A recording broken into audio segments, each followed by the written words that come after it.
ఉన్న బంగారాన్ని విడిపించి ఆ రోజు ఆన్లైన్ రేటుకే మేము కొంటాం. Sharma gold company.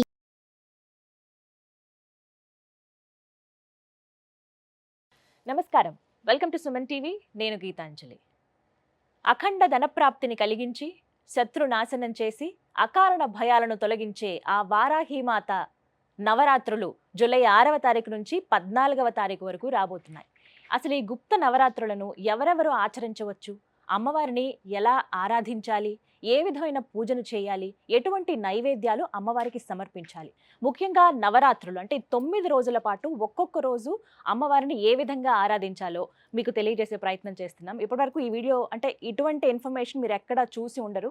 వారాహి అమ్మవారిని ఎలా పూజించాలి ఇవి మాత్రమే మీకు తెలిసి ఉంటుంది. కానీ ప్రత్యేకంగా మీకు చాలా విలువైన సమాచారాన్ని అందించాలనే ఉద్దేశంతో ఈ కార్యక్రమాన్ని ఏర్పాటు చేశాం. అమ్మవారి గురించి అలాగే ఏ విధంగా మనం అమ్మవారిని ఆరాధించాలో ఈ విశేషాలు తెలియచేయడానికి ప్రస్తుతం మనతో పాటు ఉన్నారు ప్రముఖ జ్యోతిష్యులు నందిబట్ల శ్రీహరి శర్మ గురువు గారు. వారితో మాట్లాడి మరిన్ని విషయాలు తెలుసుకుందాం. గురుగారు నమస్కారం అండి. వాగర్థావివ సంపృక్తౌ వాగర్థ ప్రతిపత్తయే జగతః పితరౌ వందే పార్వతీ పరమేశ్వరౌ. సదాశివసమారంభాం శంకరాచార్య మధ్యమాం అస్మదాచార్య పర్యంతం వందే గురు పరంపరాం. ఆదిత్యాయ చ సోమాయ మంగళాయ బుధాయ చ గురు శుక్ర శనిభ్యశ్చ రాహవే కేతవే నమః. శృంగేరి పీఠాధిపతులకి కంచి పీఠాధిపతులకి నమస్కారములు తెలియజేసుకుంటూ కార్యక్రమాన్ని ప్రారంభిద్దాం. గురుగారు, వారాహి నవరాత్రులు ఇక్కడ అంటే ఎక్కడ విన్నా ఇప్పుడు ఇవే అమ్మవారి గురించే వినిపిస్తోంది. జూలై 6వ తారీఖు నుంచి 14, 15వ తారీఖుతో ముగుస్తున్నాయని చెప్తున్నారు. అయితే అమ్మవారి ఉగ్రదేవత, ఆవిడ్ని పూజించే విధానం చాలా ప్రత్యేకంగా ఉంటుంది. పూజ చేయాలంటే ఇన్ని నియమాలు పాటించాలని రకరకాలుగా అందరూ చెబుతూ ఉన్నారు. అయితే మీరేమైనా చెప్తారు? ప్రధానంగా అమ్మవారిని అసలు ఎలా పూజించాలి? అమ్మవారు ఉగ్రదేవత కాబట్టి శాంతించే రకంగా పూజ చేయాలా, ఇంట్లోనే పూజ చేసుకోవచ్చా, కేవలం ఆలయాల్లో చేయాలా, ఇంట్లో చేస్తే ఎలా చేయాలి, అసలు ఎవరు పూజను ఆచరించాలి, మహిళల పురుషుల, ఇలా ఎన్నో సందేహాలు ఉన్నాయి. వాటిని నివృత్తి చేయగలరు? తప్పకుండానమ్మా. వీక్షించేటువంటి సుమన్ టీవీ ప్రేక్షకులుగా గమనించాల్సిన అంశం ఏంటంటే, ఈ కార్యక్రమంలో వారాహి అమ్మవారి యొక్క సమగ్రమైనటువంటి వివరణ మీకు అందివ్వడం జరుగుతుంది. ఇంతవరకు సుమన్ టీవీ ప్రేక్షకులు చాలా అదృష్టవంతులని చెప్పవచ్చు. ఎందుకనంటే ఇంతవరకు ఏ ప్లాట్ఫామ్ మీద కూడా సోషల్ మీడియాలో చాలా విషయాలు చెప్పుకోలేదు.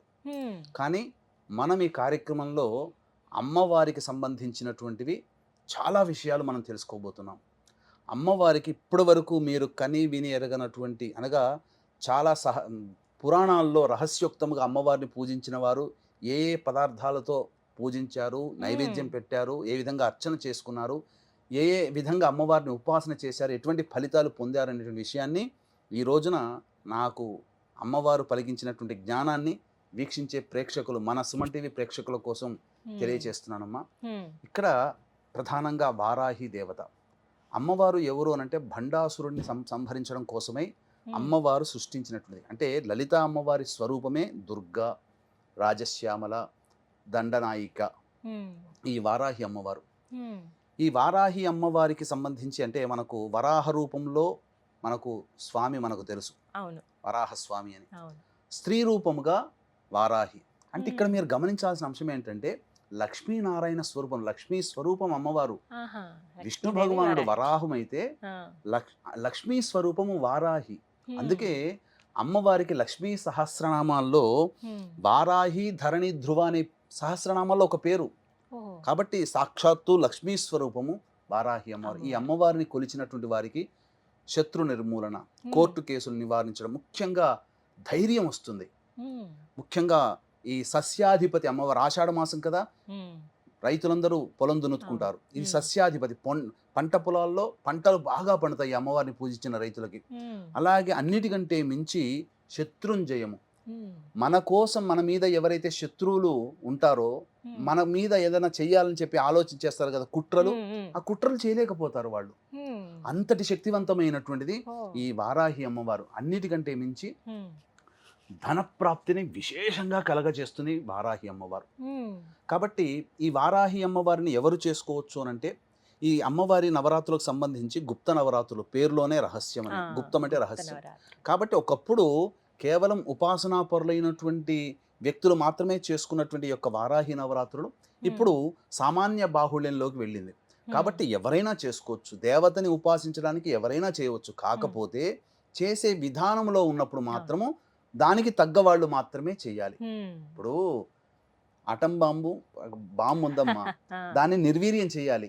అందరూ చేయగలుగుతారా? తెలుసు, ఎవరు వాళ్ళు చేయాలి. కాకపోతే ఇక్కడ ఏంటనంటే వీక్షించేటువంటి సుమన్ టీవీ ప్రేక్షకులు కూడా అమ్మవారిని సామాన్యమైనటువంటి వ్యక్తులు కూడా సామాన్య విధానంతో అర్చించి గొప్పదైనటువంటి ఫలితాన్ని పొందవచ్చు. ఇక్కడ భక్తి ప్రధానము, అంటే అందరూ పూజించవచ్చు అంటున్నారు. అందరూ పూజించుకోవచ్చు. కాకపోతే దీనికి ఉన్నటువంటి నియమం ఏంటంటే అమ్మవారిని సూర్యోదయం కంటే ముందే పూజ చేయాలి, లేదా సూర్యాస్తమయం తర్వాతనైనా చేయాలి. చేసేటప్పుడు ఖచ్చితంగా ఉదయం ఎలాగో దంతధావనం, పళ్ళు తోముకుంటాం, సాయంత్రం పూట చేసే వాళ్ళు కూడా దంతధావనం చేసుకునే శుచిగా అమ్మవారిని ఆరాధించాలని శాస్త్రం చెప్పబడుతుంది. ఇక్కడ అది ప్రధానం. అయితే ఇక్కడ ఉద్యాపన 14వ తారీఖు చేసుకోవచ్చా, 15వ తారీఖు చేసుకోవచ్చా అనేటువంటి ఆలోచన కూడా ఉంది. 14వ తారీఖు రోజున సూర్యోదయానికి అష్టమి ఉంది, సూర్యాస్తమయం తర్వాత నవమి వస్తుంది. సాయంత్రం పూట పూజ చేసుకునే వాళ్ళు 14వ తారీఖుకి ఉద్యాపన చేసుకోవచ్చు. ఉదయం పూట పూజ చేసుకునే వాళ్ళు 15వ తారీఖు రోజున పూజ చేసుకోవాలి. ఇక్కడ స్త్రీ పురుషులు ఎవరైనా చేయవచ్చునమ్మా.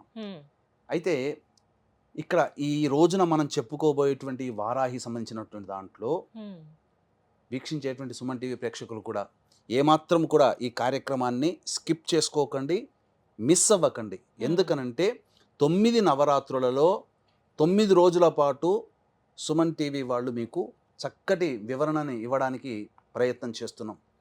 కాబట్టి ప్రతిరోజు అమ్మవారికి ఒక్కొక్క వారాహి రూపం ఉంటుంది. అంటే ఉదాహరణకు చెప్పాలి అని అంటే ఉన్మత్త వారాహి, ధూమ్ర వారాహి, బృహత్ వారాహి, శ్వేత వారాహి, వార్తాళి వారాహి, దండని వారాహి, కిరాత వారాహి, ఇలా 9 రకాలైనటువంటి వారాహి దేవతలు ఉన్నారు. కాబట్టి ప్రతిరోజు ఒక్కొక్క రోజు ఒక్కొక్క అమ్మవారిని ఎలా కొలుచుకోవాలి. మొదటి రోజున అమ్మవారు ఏ రూపంలో ఉంటుంది, ఆ రూపాన్ని ధ్యానం చేసుకుంటూ ఆ అమ్మవారిని స్తుతించుకుంటూ పూజ చేయండి. పూజా విధానం కూడా మనం తెలియజేద్దాం. అలాగే రెండో రోజు అమ్మవారిని ఇలా ధ్యానం చేసుకొని పూజ చేయండి. రెండో రోజు ఎటువంటి ఫలితాలు కలుగుతాయి, మూడో రోజు పూజ చేస్తే ఎటువంటి ఫలితాలు, ఇలా 9 రోజులు పూజ చేస్తే మానవుడి యొక్క సకలాభీష్టాలు తొలగిపోవడానికి ఈ అమ్మవారి యొక్క నవరాత్రులు చాలా మేలు చేస్తుందని చెప్పవచ్చు. ఇక మనం వివరాల్లోకి వెళ్ళినట్లయితే ప్రధానంగా ఈ అమ్మవారిని గర్భవతులు చేసుకోవచ్చు అనే ఆలోచన కూడా ఉంటుంది. అయితే కొన్ని ఆచార ప్రకారం అమ్మ 5వ నెల పడిన తర్వాత పురిటి సూతకంతో సమానం, కొన్ని ఆచారాల ప్రకారం 7వ నెల పడిన తర్వాత పురిటి సూతకం సమానం. కాబట్టి దీన్ని మీ యొక్క ప్రాంతీయ ఆచారాన్ని దృష్టిలో పెట్టుకొని మీరు ఈ గర్భవతులైన వాళ్ళు కూడా ఈ విధంగా ఆచరణ చేసుకోవచ్చు, మహిళ రానంత వరకు. ఇక పురుషులకు కూడా ప్రత్యేకంగా ఉన్నటువంటి అమ్మవారు కూడా ఉంది వారాహిలో. ఆ రోజున పురుషులు చేస్తే విశేషమైన ఫలితం వస్తుంది. కాబట్టి అవన్నీ వివరాలు మొదటి రోజు, రెండో రోజు ఇలా మీకు ఒక సిరీస్, 9 రోజుల సిరీస్గా మీ యొక్క కార్యక్రమం అనేటువంటిది ఉంటుంది. కాబట్టి వీక్షించేటువంటి ప్రేక్షకులు గమనించగలరు. మొత్తం ఎన్ని అలంకారాల్లో కనబడతారు? అన్ని అలంకారాలు అమ్మ మొత్తము 10 రోజుల పాటు చేసుకోవాలి. 9 రోజుల పాటు 9 రకాలైనటువంటి నైవేద్యాలు పెట్టుకోవాలి, 9 రకాలైనటువంటి అర్చనలు ఉంటాయి. అలాగే అంటే మానవులందరూ చేసుకునేదే. అన్నిటికంటే ప్రధానమైనటువంటిది భక్తి ఇక్కడ. అయితే చాలా మంది విగ్రహం పెట్టుకోవచ్చా లేకపోతే ఫోటో పెట్టుకోవచ్చా అంటారు.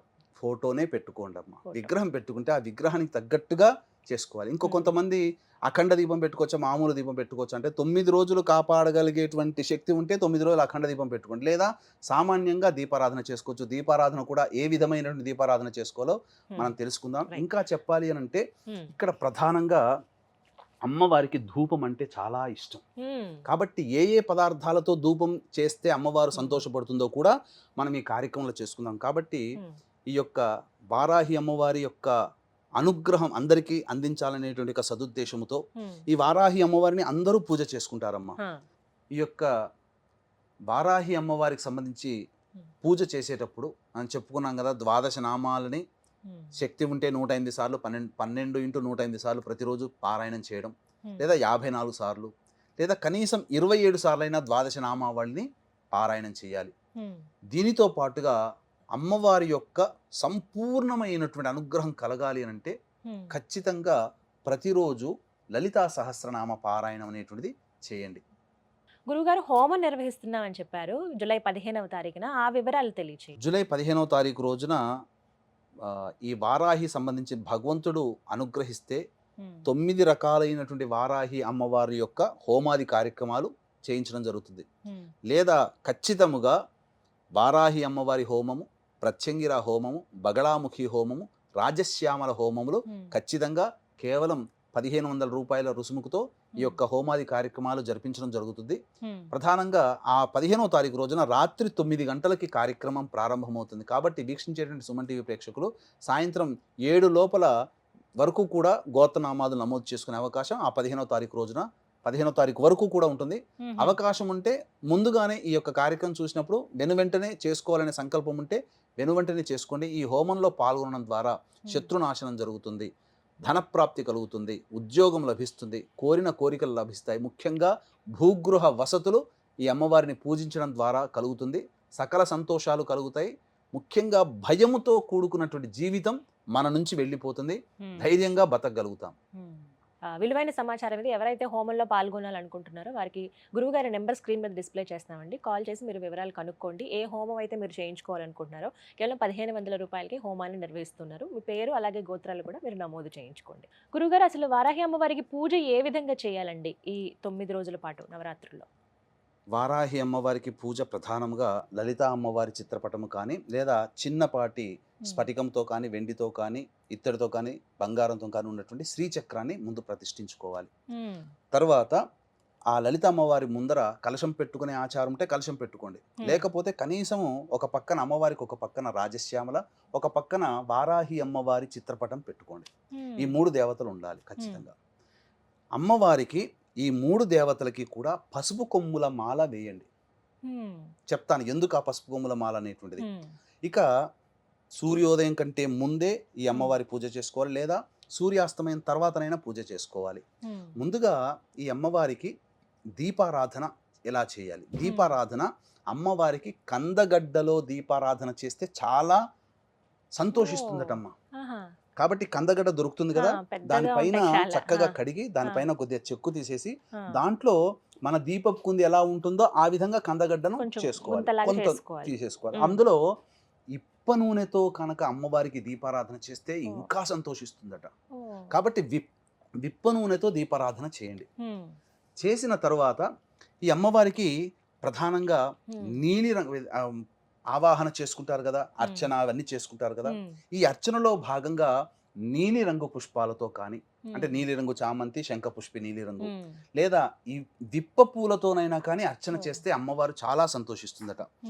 ఇక ప్రధానంగా గమనించుకున్నట్లయితే నైవేద్యాలలో ఏం నైవేద్యాలు పెట్టాలని చాలా మంది అంటుంటారు.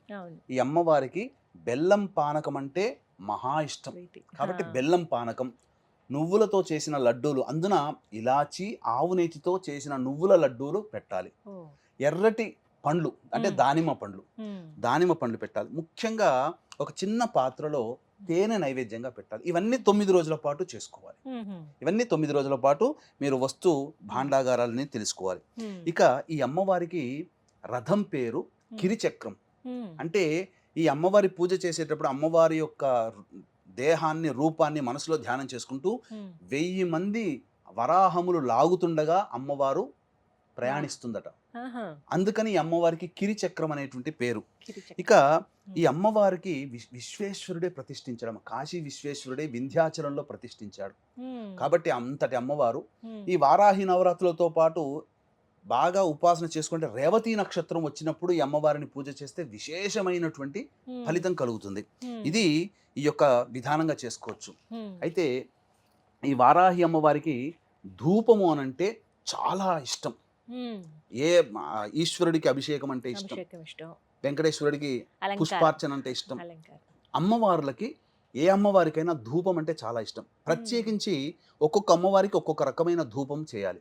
ఈ వారాహి అమ్మవారికి ధూపం ఏంటి అంటే మన ఇంట్లో దొరికే వస్తువులే మనం తెచ్చుకోవచ్చమ్మా. ఏంటి ఆ వస్తువులు? ఆ వస్తువులన్నిటినీ పొడి చేసి ఆ గుగ్గిలంలో మన బొగ్గులు ఉంటాయి కదా, మనం మండుతున్నటువంటి బొగ్గుల మీద వేసి అమ్మవారికి ధూపం ఇస్తే అసలు అమ్మవారు సంతోషం ఇంత అంతా పట్టరానిదట. ఏమా ద్రవ్యాలు తెచ్చుకోవాలి అని అంటే గుగ్గిలం, సాంబ్రాణి అంటుంటాం. అది తెల్లదైనా నలుపుదైనా పర్వాలేదు.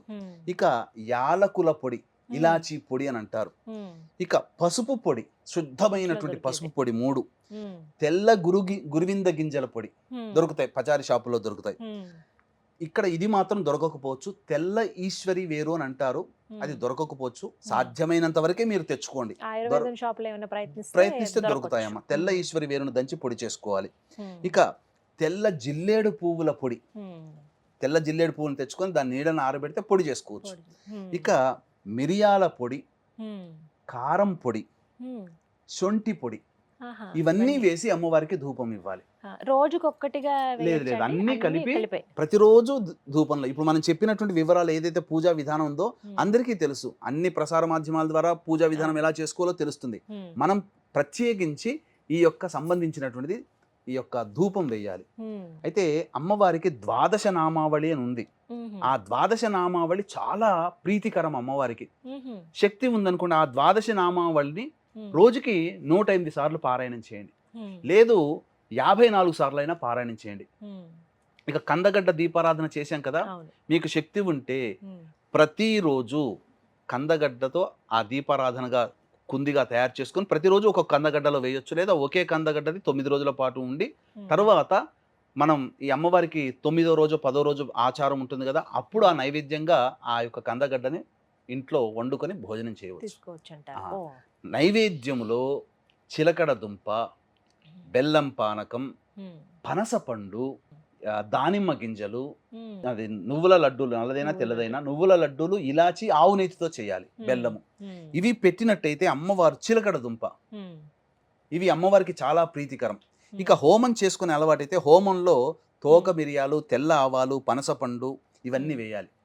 ఇక అమ్మవారికి తాంబూలం సమర్పించేటప్పుడు పచ్చకర్పూరం, జాపత్రి, జాజికాయ, ఇలాచి, లవంగాలు, ఇలా సుగంధ ద్రవ్యాలు, జవ్వాది, ఇలా కలిపి, జవ్వాది పొడి ఉంటుంది, కలిపి అమ్మవారికి తాంబూలం పెట్టి తర్వాత మీరు చేసుకున్నటువంటి ఆ పదార్థాలు ఏదైతే ఉన్నాయో ఆ తాంబూలం పూజ చేసుకున్న వాళ్ళు సేవనం చేయొచ్చు, నైవేద్యం కూడా అందరూ తినవచ్చు.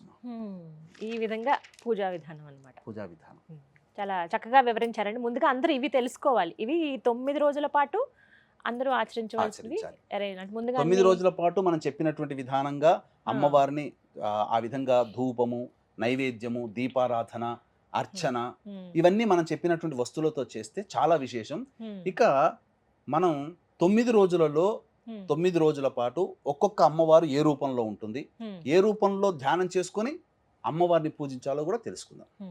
ఇప్పటి వరకు పూజా విధానం ఎలా చేయాలి, ఏ నూనెతో దీపారాధన చేయాలి, ఎటువంటి నైవేద్యం అమ్మవారికి సమర్పించాలో తెలుసుకున్నారు కదా. మరి నవరాత్రుల్లో ఒక్కో రోజు అమ్మవారు ఏ రూపంలో మనకి దర్శనమిస్తారు, మరి ముఖ్యంగా ఆ రోజున ఏ విధంగా పూజ చేయాలి, ఒక్కో ఎపిసోడ్ ద్వారా మీకు అందించే ప్రయత్నం చేస్తున్నాం. గురుగారు, మరి 6వ రోజు వారాహి అమ్మవారిని ఏ విధంగా కొలుచుకోవాలి, అమ్మవారికి సమర్పించవలసిన నైవేద్యం ఏమిటి? 6వ రోజు అమ్మవారిని ధూమ్ర వారాహి అనేటువంటి యొక్క నామంతో కొలుచుకోవాలి. ఈ అమ్మవారిని మాహేశ్వరి రూపంలో కూడా కొలుస్తారు. ప్రత్యేకంగా ఈ అమ్మవారు నారదుడికి, ఇంద్రాణీ దేవికి జన్మించిన కుమార్తెగా మనకు పురాణాలు చెప్పబడి ఉన్నాయి. ఈ ధూమ్రవారాహి వర్ణన ఎలా ఉంటుందయ్యానంటే పొట్టి జుట్టు, పొట్టి చీర, 4 చేతులు, కానీ ఒకే పాదముతో ఉంటుందట. ఒకే పాదం ఉంటుంది. ఇప్పుడు మనం చూస్తున్నాం కదా, కొంతమంది గిరిజన స్త్రీలు పొట్టి జుట్టు, పొట్టి చీర కట్టుకుంటుంటారు కదా, అలా అన్నమాట. ఈ యొక్క వారాహి అమ్మవారు కూడా పొట్టి జుట్టు, పొట్టి చీర, అలాగే 4 చేతులు, ఒకే పాదముతో ఉంటుందట ఈ అమ్మవారు. ఈ అమ్మవారు ఎటువంటిది అయ్యానంటే దుర్గా అవతారంలో కూడా ఈ అమ్మవారు ఒక అమ్మవారట, ఈ ధూమ్ర వారాహి. ఈమె ప్రపంచము అనగా విశ్వానికే రాణి అంట ఈ ధూమ్ర వారాహి అమ్మవారు. ఈ అమ్మవారు ప్రధానంగా ఎక్కడ నివసిస్తుందా అంటే మహేంద్రగిరిలో నివసిస్తుందట. మహేంద్రగిరిలో ఎవరున్నారు? పరశురాముడు ఉన్నాడు. ఇక ఈ అమ్మవారు పంటల నుంచి, మనకు వచ్చే వ్యాధుల నుంచి కూడా రక్షిస్తుందట ఈ అమ్మవారు. ఈ అమ్మవారు జ్ఞానదేవత, ధర్మదేవత. కాబట్టి ఈ అమ్మవారిని పూజ చేయడం ద్వారా మనకు ఏ వృత్తిలో ఉంటామో ఆ వృత్తిలో మెలకువలు మనకు కొన్ని తెలవవు. మనకు ఈ అమ్మవారి పూజ చేయడం వల్ల ఆ వృత్తిలో మెలకువలు తెలుస్తాయి, వ్యాపారంలో మెలకువలు తెలుస్తాయి, చదువుకునే పిల్లలకి చక్కటి బుద్ధి వికసిస్తుంది, ధర్మ మార్గం వైపు వెళుతుంటారు. పాపం పనులు చేయడానికి కూడా మనిషికి నచ్చకపోవచ్చు ఈ అమ్మవారిని ఆరాధన చేయడం వల్ల. అంత ధర్మదేవత ఈ అమ్మవారు. ఈ అమ్మవారికి కేసరి స్వీటు, పులిహోర నైవేద్యంతో పాటుగా మనం రోజు చెప్పుకున్నట్టుగానే పనసపండు, విప్పపూలు, దానిమ్మ గింజలు, నువ్వుల లడ్డూలు, ఇలాచి, ఆవునితో చేసినవి, చిలకడ దుంప, కందగడ్డ, ఇవన్నీ కూడా అమ్మవారికి నైవేద్యంగా సమర్పించవచ్చు.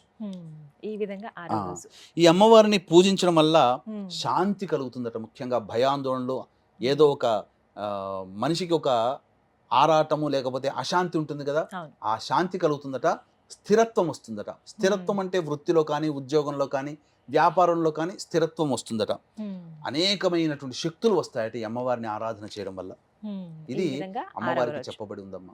చక్కగా వివరించారండి. విన్నారు కదా, 6వ రోజున వారాహి అమ్మవారిని ఏ విధంగా మనం కొలుచుకోవాలో.